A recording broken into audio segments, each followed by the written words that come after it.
Hello everybody and welcome back. As we're all finding our seats, I'd like to extend a warm hand of applause to welcome them in. I am proud to call friend and also fellow bald man, the handsomely Botak. Please embrace baldness. Yeah, you gotta stop with this. Mr. Khir Johari. His achievements speak for himself. His latest book has caught the world by complete storm and won multiple awards pretty much absolutely everywhere. But I'd like today to introduce him as an incredible human, first and foremost, more than the book. I think your work as a human is why the book's so good. And so thank you so much. Food in Singapore Malay really changed the way that we cook in the restaurant. And I'm very happy that we actually got to do that also together when we cooked together. Today, the person moderating will be Gisela Harold. Gisela is a recovered banker. She's no longer there. And since 1995 has lived in Singapore. She's now part of Friends of the Museum at the ACM, and this is where they met. Khir is a board member of the ACM, and they share incredible connections there. But first and foremost, an entire and incredible love for culture. So without further ado, I'd love to invite you both onto the stage. And applause.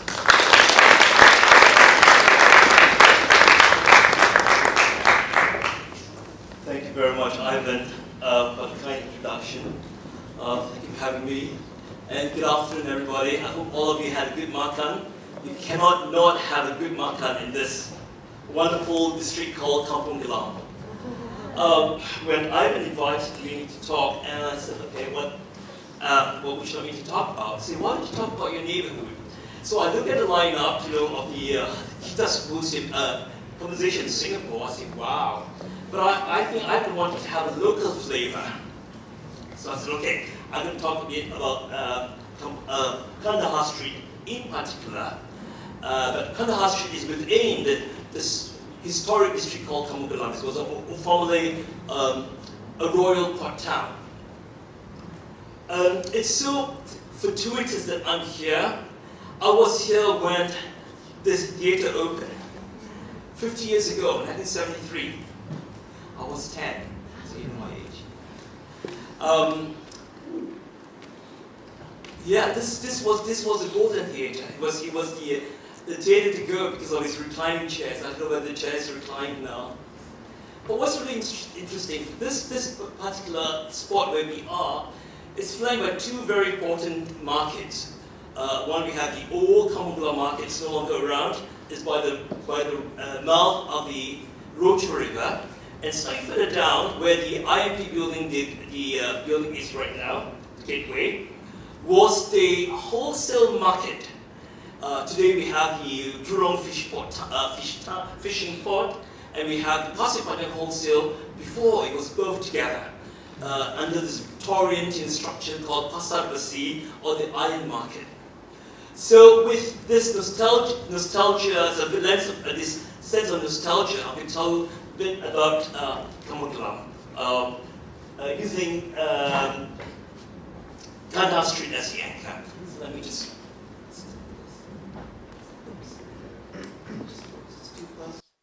Let me go back. Okay, so I think I better. Yep. So this is a bird's eye view of the area.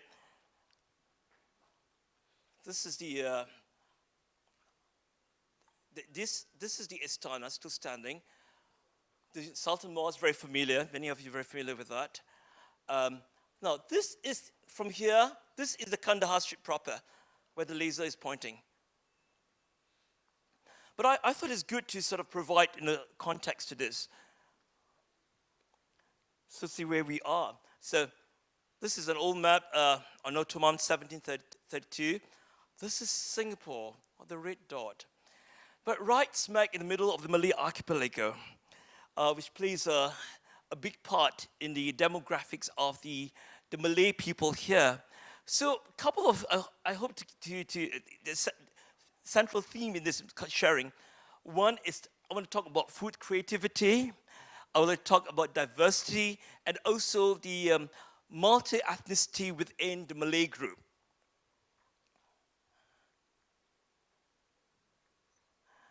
So now we zoom in, we look at the, this is 1820 map of Singapore. You see two red spots here. This is when Raffles wanted to create a European town. This is pretty much the city center where Empress Place and Raffles Place is right now. And then we have another red spot here to say Sultan's Negeri. It's a corruption of the word Sultan Negeri or the Sultan's land. This is where the palace is today. Okay, so I zoom in again. So, see the Istana. That's the mosque. Now, with we look at the anatomy of all the palaces in Southeast Asian sultanates, there tend to be an open space here for ceremonies, for gathering. It's the Padang, not the Padang that we know. This is Padang within Kampong Glam. You see, I'm a Kampong Glam kid. I was born and raised in Gedung Kuning. So we say this is Kandahar Street again. So it is run across the wall of the Istana. This is how the Istana looks like. This is from 1970s, but it was erected in around 1836. Let's take a look at this. This is Kandahar Street.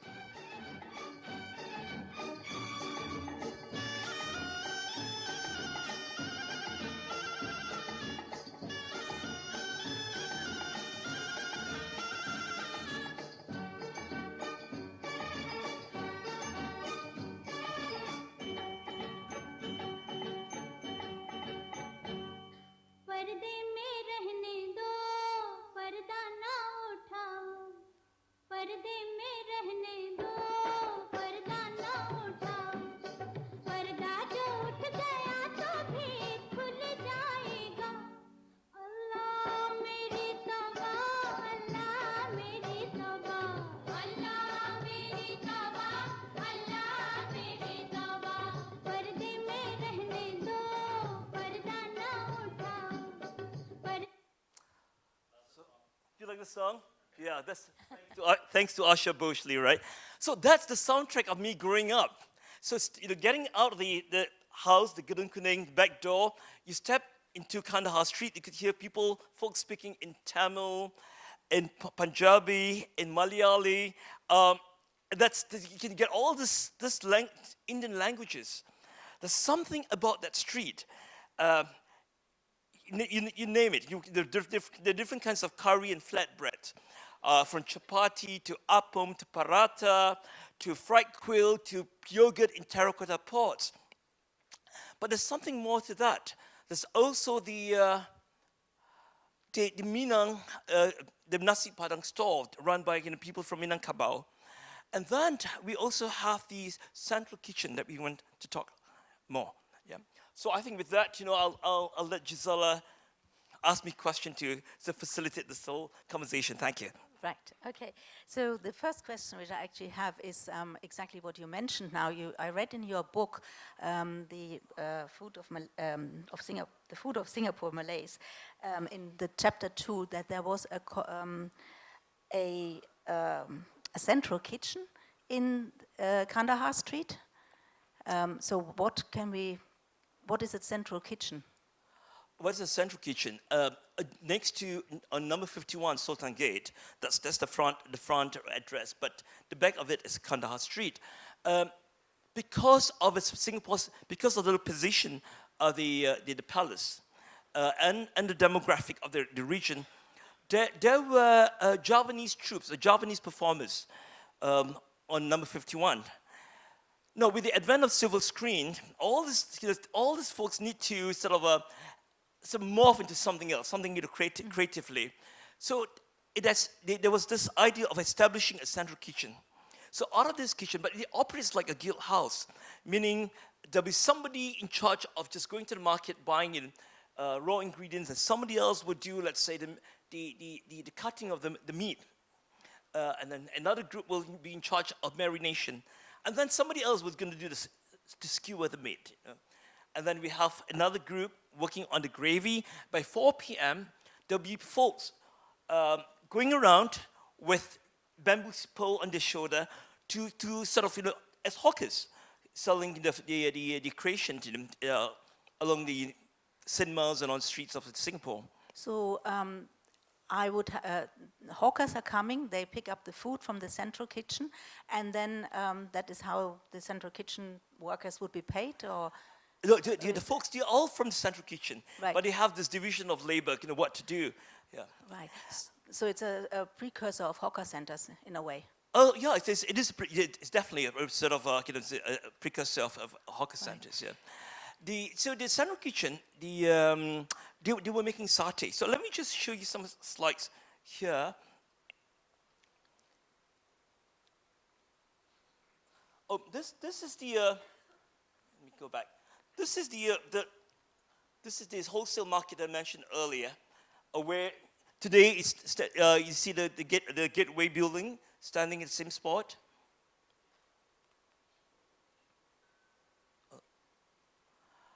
I wanted to share something else about the area. Well, it is very diverse. Along Kandahar Street, I had a Jewish neighbor. There were many also Chinese families living there, but overall, the character of the area is pretty much it's like a Muslim quarter, like what you see in Bokap in South Africa or in Galle Fort in Sri Lanka. So these are various mosques within Kampong Glam.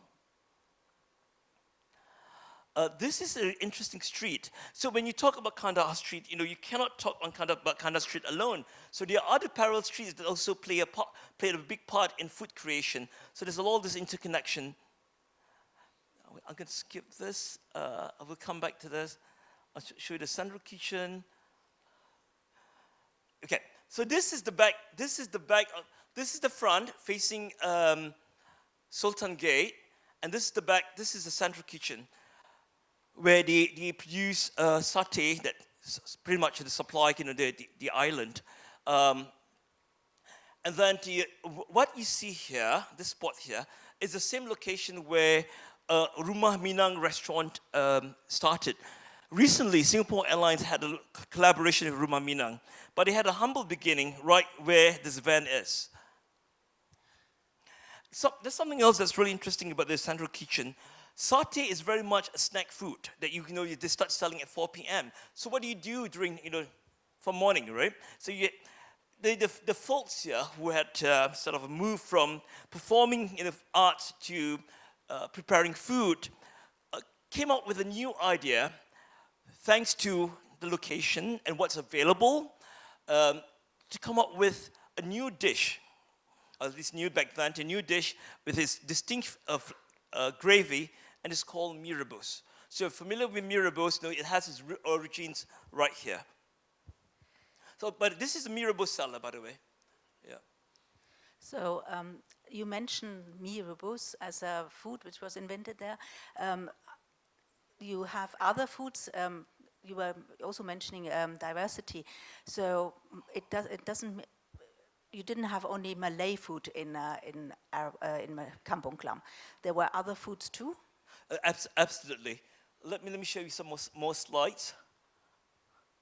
Yes, that's mee rebus. This is satay. This is to sort of pictures to describe the central kitchen.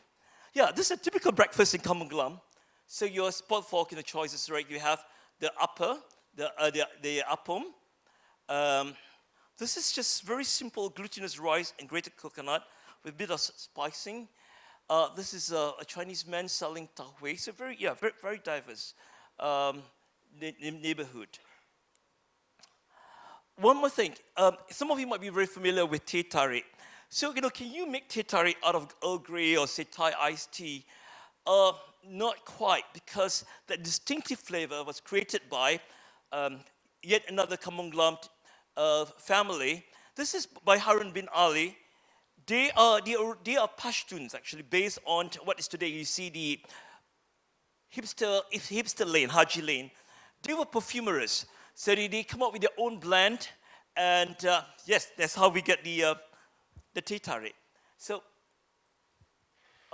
we'll talk about this later. Yes. So yes, that was my next question, because everybody knows that Kampong Glam, you get all these wonderful foods, and nowadays you have all these great restaurants there. Is Kampong Glam known for something else too? well, since we are here for a food festival, so I thought, I want to talk a little bit also, not just the food. I mean, Kampong Glam as an incubator, of great ideas, creativity, experimentation, but also its role in food publication. So this is a 1939 book, and how do you prepare, what sort of food is recommended to break your fast during Ramadan? And this one, this is very early on, 1958. It's called Sajian Pudding, your pudding spread. So the whole book is entirely dedicated to making puddings. It's written in Malay, in Arabic script. So that's that publication. There's something else that I brought here too. Just 500 meters away from here, I found a book. I found a book in English, Wartime Malayan Recipes, 1941. I thought this interesting, right down the street from where we are. And this is before the Japanese landed in our neck of the woods. Yeah. So these recipe books, were they the basis for your ideas? You're a tremendous cook, and I have been very lucky that I had the chance to eat some of your wonderful foods. Is this the kind of the ideas or did you get from your grandparents or from your mother the ideas of all your fantastic recipes?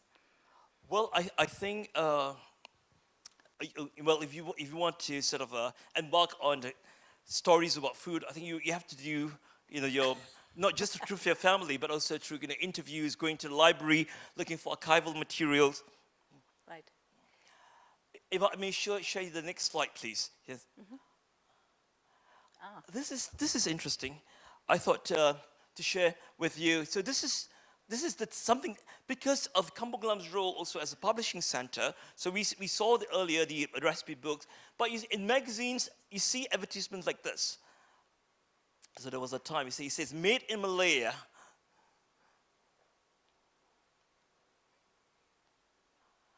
So you cannot talk about the district without talking about Rendang, given there are all this family making nasi padang. Yeah.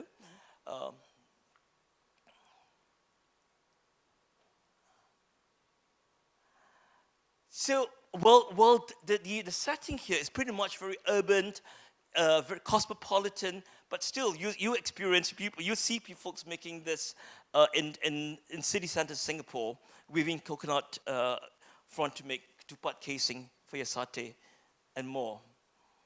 No, there's something else about Kampong Glam growing up.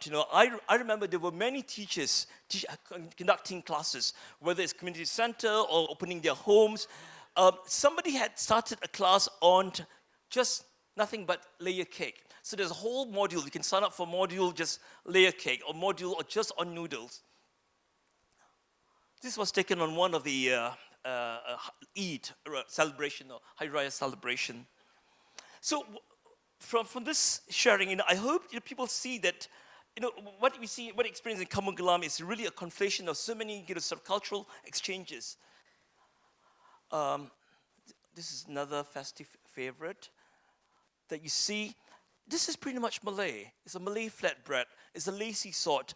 But because the place is so diverse, and if you know your audience, you will find people, Indian, for example, selling popiah in Kandahar Street, in the 1970s.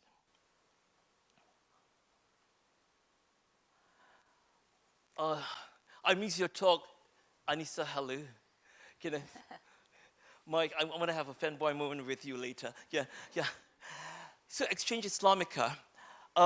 These are the things that you see still, but it has its roots in the larger Islamic world. Because Kampong Glam was a Muslim quarter, so these days, it has been hybridized, it has been indigenized, but definitely lots of sort of a hybridity here. So, are you familiar with this? We must be. Yes. Yeah. This is the. I read a text in the 12th century Cairo. They have the this ring donut-like thing that made its way here, and it's called Khir. So it's interesting that how food becomes grammatical term. When we talk about Korea, we're referring to the mathematical shape that's the torus, a ring like this. But it has its name Korea. It comes from another older word, kahiria, means this ring-shaped snacks. Yeah? But of course, it has been localized.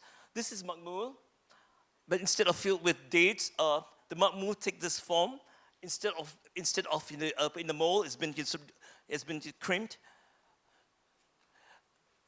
If you're from up north, with Chef Darren, yeah, okay, so, yes. So this is called kataya. Right?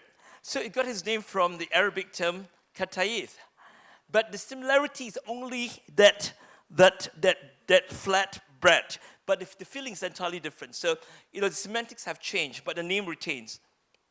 And of course, this is Tulumba. And it's still called Tulumba in the Malay world.